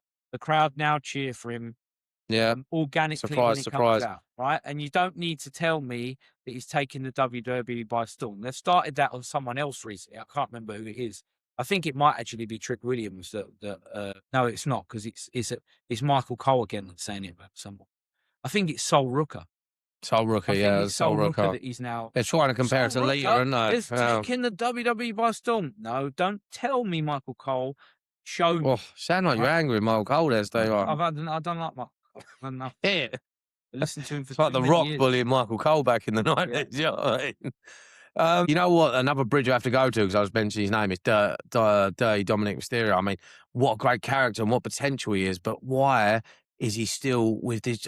Him and Liv Morgan, a pair, you know, because they're just such a cool, like, couple, and it's the girlfriend you wish you had, and, like, you know, that calls Dom, and it's like, it makes sense. Because, like, who wouldn't want to be with Liv Morgan? She's like the hottest bird on the planet, you know, but why is this they still dragging along this, like, JD Madonna, Raquel Rodriguez, and I can't even remember the other one's name. I can't remember her name. What's her name? What? Why is it Roxanne Perez? Roxanne Perez, yeah. And it's like, why are they still dragging along this? Like, you know, let them breathe and let them go. And it's like you said the other week, and I'm going to bring it back again. How cool would it have been if they had a trade sort of thing, like old school, like a draft or a trade, and then, like, the Judgment Day split up by Liv and Dom going over to the Blue brand, SmackDown, and how cool of a feud would Trick Williams and Dominic Mysterio have? Like, you know, that's food for thought. I'm throwing this out there now, right? I'm absolutely 100% convinced that is happening, right? And I'll tell you why. Because Dom's dropped the IC title, okay? So he's not a champ, but he's got the AAA title. He's been doing a lot of promo for the AAA stuff, right? Which doesn't, you know, he doesn't really wrestle for that on Raw, does he? That tends to be on. I think that's the deal they've got with AAA, because they're trying to elevate AAA through WWE. That doesn't do anything for Dom, right, in the long run. And he could have that belt on either brand. It doesn't matter, because he doesn't defend it. He doesn't defend it in WWE. He defends it on AAA. Also, what have they done with Liv Morgan since she won that belt at Mania? Nothing. Not even, just nothing. No feud. Not even had an argument with anyone, really, is she? No, I don't know. Like this, but it's like they're trying to. It's almost like they're trying to, like, build up the other three, because they don't know what to do with them, like JD Madonna and, like, this Perez and, like, Raquel Rodriguez. They're trying to build them up. But it's like Dominic and, like, Liv were sort of in a managerial role, watching them in a tag match against Bayley and Lara Valkyria, and it's like, what? It's just why, like, because, you know, Liv Morgan and Dirty Dominic Mysterio are the stars. You know, you need to do something with them. You know, there's something that's lacking star power as well at the minute. You know, and you're holding your two of your biggest stars down. You know, for me, I just don't get it. I mean, perhaps the reason why neither one of them are in a feud at the minute is so that they can do that switch, so that they can just go, right, well, you can go over to SmackDown. It ends a Judgment Day without needing to come up with some story like they all fall out at the end of it, blah, blah, blah, blah. It just finishes that off because your two biggest stars are gone, right? So now there is no Judgment Day, because your leaders, although Judgment Day hasn't got leaders, they clearly are the two that call the shots, have gone over to SmackDown. That's exactly what I would do with it. because I honestly can't pitch you a storyline for Liv Morgan at the minute. I've looked at that roster and I do not see anyone that you can work with. I mean, Bailey and Lyra, do they keep them together? Do they keep them tagging? Or do they split them up? I mean, they've already kind of flirted with a bit of a feud between the two of them. I just can't picture a good story for Liv Morgan. No, not in a It's minute. difficult. Not in a minute.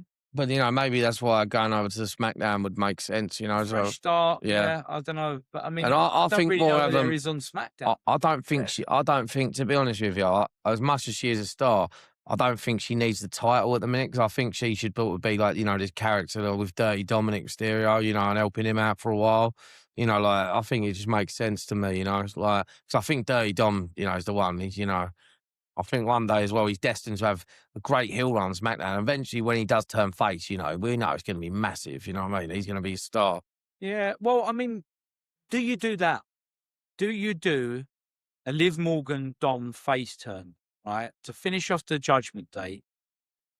Get Liv Morgan as a face. But is it enough? Is it let enough? Becky drop the belt. Let Becky drop the IC title, and then get her. But let me ask you this, Steve-O. Is it enough? Like, is it enough? Like, so what? No, so then, not like, for- so not then, for like, you 4 know, years a of massive face Judgment Day. turn. Oh my God, we're going to have Dominic Mysterio against JD. If it was Finn Balor, yeah. If it's JD Madonna against the Dirty Dominic Mysterio, it's not great. It's hardly fucking Randy Savage and Hulk Hogan, is it? The Mega Powers explode, is it? You know what I mean? Like, it's hardly, you know, Triple H turning on Shawn Michaels at DX. What does that do for anyone? You know, Yeah, it's a well of a waste of a face turn, in my opinion. The only way, what you mean? the only way in my opinion, you turn Dirty Dom face is something happens, and I think this is what a storyline this would be. The career killer, Gunther, ends Rey Mysterio's career in a shit way, and he's beating down on Rey Mysterio, and who comes to save him? Dirty Dominic Mysterio, his son, because that would be the, you know, but I don't know if they're going to do that. They've got a creative team, but that's what I'll be doing 100%, because that's... Well, Rey Mysterio, it's interesting to say it. So Rey Mysterio's taken on a new role within AAA as like a general manager's role. So it would seem that he is going to be staying with WWE. But I mean, at the minute, he's got a match lined up with. Is it not a match lined up with? Oh, he had a match against Rusev. Yeah. What was the outcome of that? Rey Mysterio won, I'm sure. So Rey Mysterio has got. He's got a title shot against Penta. Yeah. But so he's still an in-ring performer at the minute, but maybe I'm saying not now. I'm saying further on down the line. yeah, possibly. That's what I'm saying. Possibly, but how much longer do you leave it? I mean, again, it seems like every week they're just rotting away. I don't know why they're so protective of this Judgment Day thing. I don't get it. No, why? It should have ended with Finn Balor. The Judgment Day is never going to go down as a DX faction. No, right? no chance. It's nowhere near that level of a faction that people are going to talk about it in 25 years' time. Right. So I don't get why they're so protective of it. Maybe they just feel like they need to have a faction and that's the one that they've got.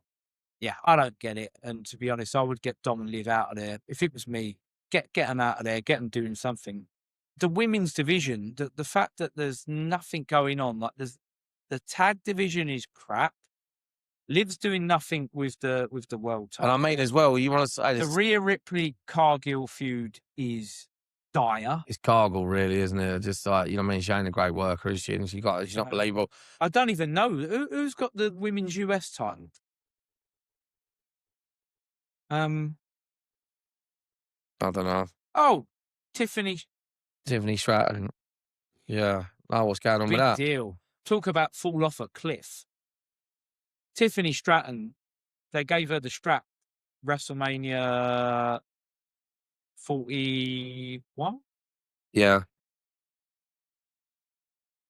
What is she doing? What's she on? I don't know. What's happened to her? She was supposed to be your big star, your big hope for the future. She's supposed to be your young mid-20s female that had the look, could cut a promo. They even got the rub, didn't they, of Trish Stratus? You know, she beat Trish Stratus. You know, well, like, it just don't make any sense where they're going with it. But another faction as well that don't make any sense is this, and we was talking about earlier, and we brought up his division. Like, why are they flogging this horse? Where Seth Rollins is like, you know, he got injured ages ago, and they tried to make it happen. You know, then Bronson Reed gets injured, then Bron Breakker gets injured, they put it together, and now Logan Paul's injured, and it's like, you know, why are they keep doing it? And you know what you were saying earlier? We said off air that you said Don Callis is an even better man. Oh, you said it on air as well. Don Callis is even better manager than Paul Heyman. I agree with that at the minute. But then how can you blame Paul Heyman? Because the great Paul Heyman, who in my opinion is the greatest manager of all time, in my opinion, people might disagree, that is my opinion, you know, he can only be as good as his team. It's sort of like Pep Guardiola going to manage Oldham Athletic and saying, well, why ain't he winning the Champions League? You know what I mean? Like, it's like, you know, what's going on? Like, you know, it's like, you know, you're giving him nothing to work with. You know, if he had a Brock Lesnar, if he had like a CM Punk character as Red Hot in his time, like someone to elevate Paul Heyman's character and give him new ideas, like, but he's just flogging his old spiel, you know, again, because he doesn't know what to do with the new guys. He doesn't know what to say with the new guys. And it's easier for Don Callis when he's got this great stable of wrestlers, almost like a Heenan family thing again, you know. But how can you blame Paul Heyman for not being up to Don Callis' level at the minute when he's got, you know, fucking shit Channing Tatum, I call him, you know what I mean? Like, he's weefy Channing Tatum, isn't he? You know what I mean? Like that. That's it. Like, why's that? Oh, It's good, that, isn't it? I love that. Yeah. Well, I've got two more pitches for you. I'm applying for a job with WWE Creative. Like, I'm just trying to get it out there. Yeah. They're suffering at the minute. I feel like you need someone like me at the table, Trips. Okay, here goes, right? First pitch. Now, it is clear to me that this Vision faction is the most unlucky faction that there's ever been. Because it would have been exciting, wouldn't it? Seth got injured. Yeah. Got injured. And now we have Logan Paul injured. Yeah. Right? This is my first pitch. Bring Danhausen into it. Danhausen has cursed the Vision. Bring that into the storyline. It's funny, isn't it? It makes sense. Just drop it in somehow, like, oh, I've already cursed you. You know, like somehow, right? They're trying to work it out. You have a segment where you've got Braun sitting there with Heyman and Austin Theory, and they're trying to work out why, like, what have they done to deserve such bad luck, right? Bring it in, comes Danhausen. He cursed them. Danhausen can have a little match with Austin Theory. And Heyman basically just distances himself. Right, well, I don't want anything to do with a curse. And then you end it. You end the Vision. It's done. It's dead. Get rid of it, right? My second pitch, coming back to Paul Heyman and the type of person that he needs to be a manager of, right? And I reminded myself of this with a conversation that we had earlier today. When Brock Lesnar won his first championship, when he beat The Rock back in 2002, he lost that belt, okay, with Paul Heyman as his manager. And he lost it to the Big Show. And the story was this. Paul Heyman told him not to fight the Big Show because you can't beat the Big Show because he's 7'4" or whatever they build him as, and he's 500 pounds. Brock, you can't beat the Big Show.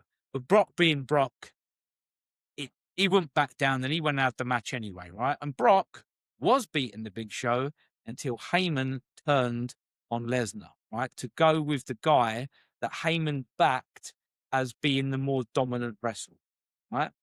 Now, we have seen through WrestleMania that Obafemi is now, the story they've told, I like where you're going with this. He is now the more dominant wrestler over Brock Lesnar. And he obviously is one for the future, whereas Brock is... that would make so much sense. Heyman turns on Brock. And Heyman, next big thing is Obafemi. And I love he it. comes and he cuts all the promos with Obafemi. I absolutely love it. Steve, I'd give you the job now if I was Triple H. I'm just saying. I absolutely love it. That was brilliant. It's, again, coming back to what we said earlier, right? it rewards the long-term WWE fans. So any WWE fans that have seen that happen before, any WWE fans that have been 25-year fans that will remember that storyline from before, it's got lineage back to that storyline that Heyman has turned on Brock before. And if you're just a new fan, right, you don't need to even know that, because what makes sense to you is that Paul Heyman is the wise man that turns people into champions, and Obafemi is a fucking monster that you can turn into a champion. It's a win-win. No one, like, you can't lose. You cannot lose. Yeah, absolutely love it. That's what I would do. And do you think people in WWE would all of a sudden stop doing the Obafemi strut? Because I don't. No, They still cheer I Brock do it Lesnar myself when his music personally. drops. Yeah, He still gets a pop. So they're not going to lose anything by doing that. Or you don't even necessarily, if you was clever enough, you could almost do it like Heyman turns face. He's going to come out and say, "My name is Paul Heyman," and the crowd are still going to repeat it. Whether you're a heel or you're a face, it doesn't matter, because Heyman's been in the game that long and he's got that kind of stature that it doesn't matter. And that is what I would be doing now. End the vision. Obafemi gets a love it, pilot love it, to love cut promos with him. And then maybe you do the last match, you do the third match. If Brock wants to go that far, maybe Brock does go out with a win.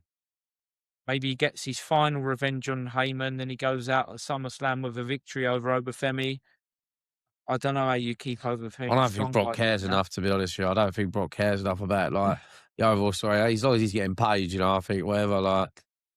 3 losses in a row, though, at the end of your career does feel a little bit harsh. Yeah. That's the only loose end that I would struggle to tie up. Yeah, no, you got a point. But anyway, let's get on, because we've gone on a bit now. Let's get on to the last thing, the tribal combat. And we're going to end it. Well, hang on. So just before we go on that, let's just go through the card for Clash in Italy. Quick predictions, because we don't really have to discuss much. First match, Rhea Ripley, Cargill. Rhea Ripley retains. Rhea Ripley, straightforward. Yeah. End that feud. There's not a lot in that feud anyway. So I think that's done. Becky Lynch, who I really love, against Sol Ruka, who I think has got really, really high potential if they use her in the right way. And that's definitely sad that she's not ready yet storyline.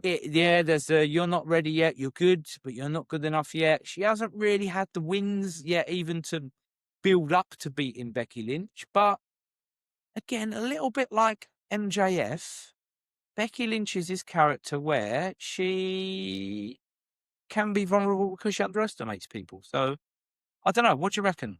What do you reckon, Dino? Maybe Sol Ruka gets the win, but as it's a short run and Becky wins it back, maybe. That's what I think.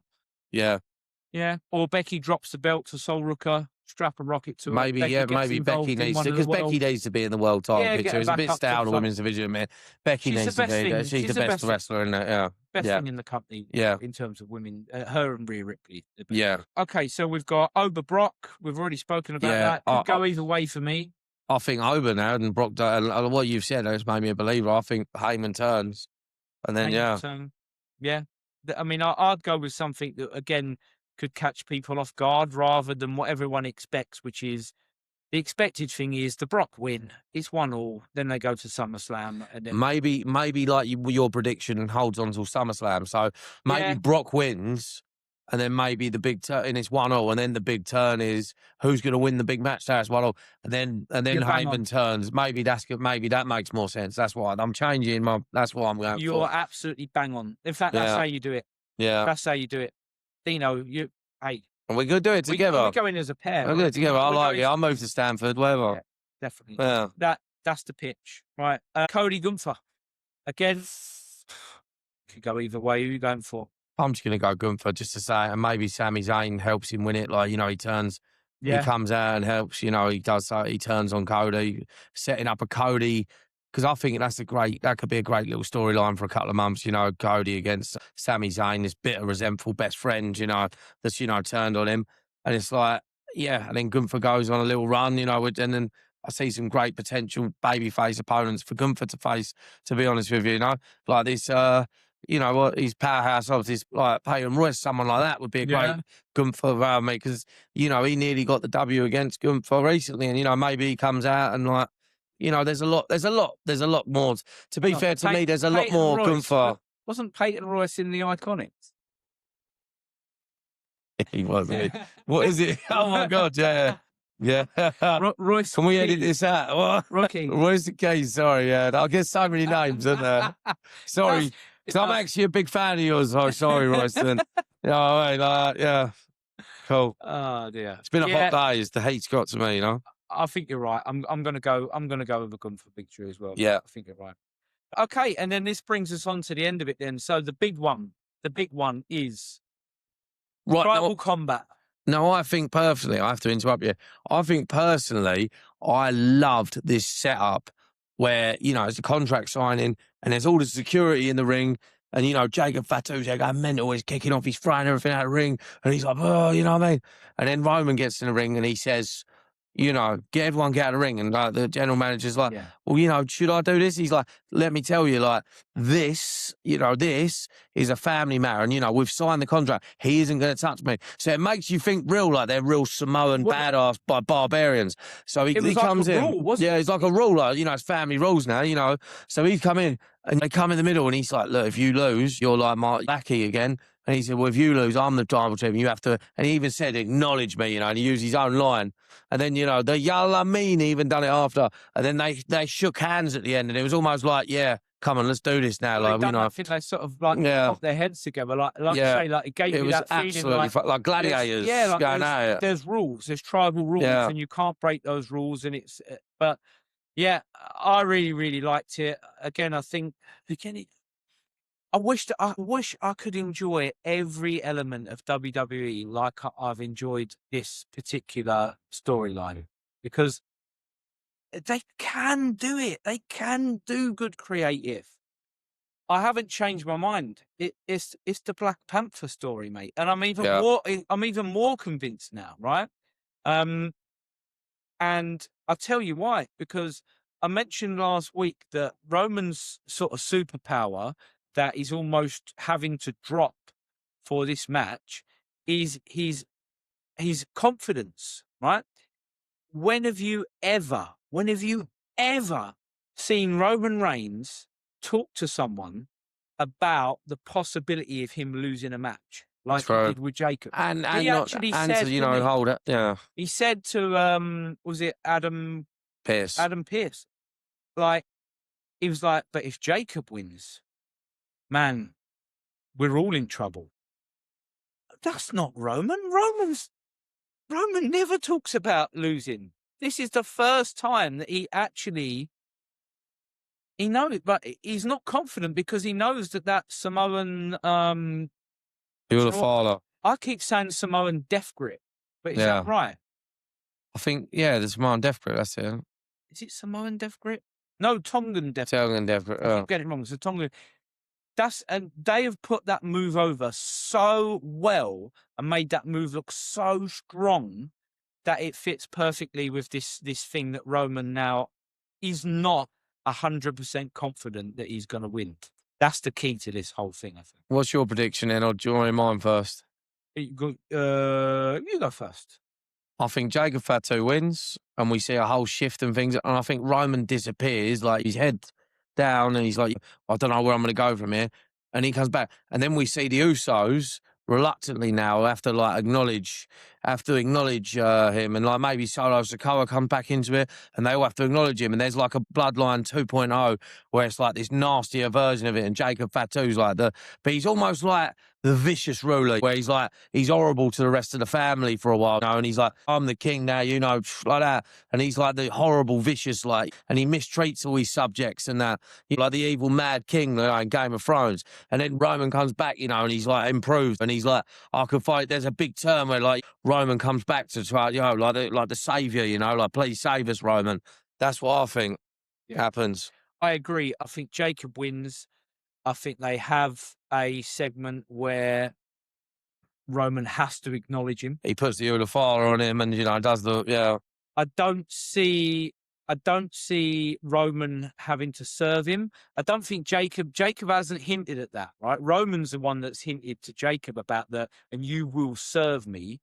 Jacob hasn't. I don't think Jacob's interested in that. Jacob just wants to prove the point that he's the top guy. I don't really think he's interested in having Roman serve him. So I think you're right. That allows Roman to disappear for a bit. Then when Roman comes back, I guess, depending on what the rules are, and this might feed into the storyline, but again, with Black Panther, once he built himself up again, he was able to challenge and win back his place, kind of thing. So, yeah, perhaps that's where it goes with Roman. Oh, you know what another Roman interesting... would have to call for tribal combat again. Do you know what another interesting theory is? You know, in the Black Panther film, how it was like his enemy that helped him again. So maybe Solo Sikoa comes back into it, and he helps Roman again, and he's like his old henchman, and he has to, you know, he like the Usos under his rule. But you know, Solo Sikoa helps him up. You know, he holds his hand out and says like, "I'll help you, like, Roman." Like, and Solo Sikoa is the one that helps him get back, or maybe even Paul Heyman.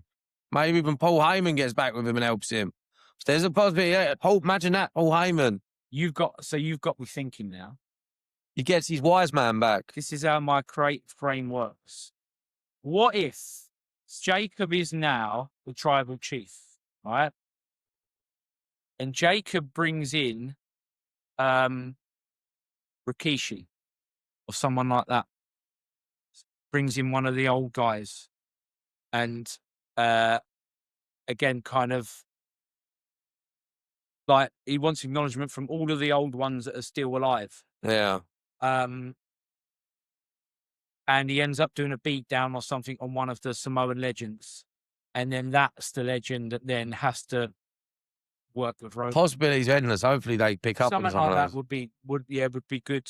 Like you say, because you want Jacob to have a vicious rule. You don't want it to be like a woolly, like, strolling around. You don't want it to be just another version of Roman. You want it to be nasty, Roman on another level. Yeah. You know, another level of nastiness, but also doing it himself. I think what it is that there's a bit of a story about Roman not being able to do stuff on his own. It started with Punk in the storyline going into WrestleMania about how, okay, yeah, you beat me, but you cannot do it on your own. You always need people to help you up. You always need backup from your boys. And Jacob's kind of built into this a little bit as well. The fact that they had the 3-on-1 beatdown, didn't they, to put Jacob down the other week. They had to team up. So perhaps Jacob is more of a, well, I will do things myself kind of tribal chief. I don't need all the people around me because I'm Jacob Fatu. Yeah, I love that. I think that. I mean, yeah, I'd be happy with that. A story somewhere along the lines there. You know, but I'm looking forward to that match in particular. It's a decent card, Clash in Italy, and I'm sure most of the matches will be enjoyable. And, you know, let's hope that WWE deliver because they're under massive fucking pressure, mate. Make no doubt about it. This AEW pay-per-view has had massive rave reviews from everyone. I haven't seen anyone say a bad thing about it apart from the fact that maybe it was slightly too long. But they say that about every AEW pay-per-view. So WWE have to step up now. This is blow for blow. But, you know, what do you reckon? Are you hopeful? Yeah, I am. You know, I'm hopeful for the future. And I think AEW start rising, you know, and putting pressure on WWE. You know, it's like maybe there'll be another resurgence in WWE like the Monday Night Wars where the NWO are kicking and WCW are kicking their ass every week in the ratings. And maybe now they go back to the drawing board and think, oh, you know, we need to do this. Maybe you know, it's to kick up the arse they need. But we'll see. Maybe they're making too much money to care now, to be honest. So that's the other thing. Yeah, that's what the cynic in me thinks. But yeah, I live in hope, mate. We'll see. Right, okay, guys, we've come to the end of this. Again, we've gone way over what yeah, I told you we would. It's 90 minutes but past. It's a time in wrestling where we've got so much to cover. So it's going to happen. We will try and make these videos and see if we can meet the 90 minutes. But, you know, hopefully, again, if you've tuned in, if you've listened, hopefully you've enjoyed it. Please subscribe. Please leave a like. Please leave some comments. Tell your friends. Yeah, and tell us your ideas. You know, have you got any pitches for any of these feuds that we've discussed? Have you got any pitches for Dominic Mysterio and Liv Morgan, and any ideas of where you think they should take these interesting characters that are doing nothing at the moment, please put some comments in, and it gives us something to discuss on the next episode. But thanks for tuning in, everyone. Thanks, guys.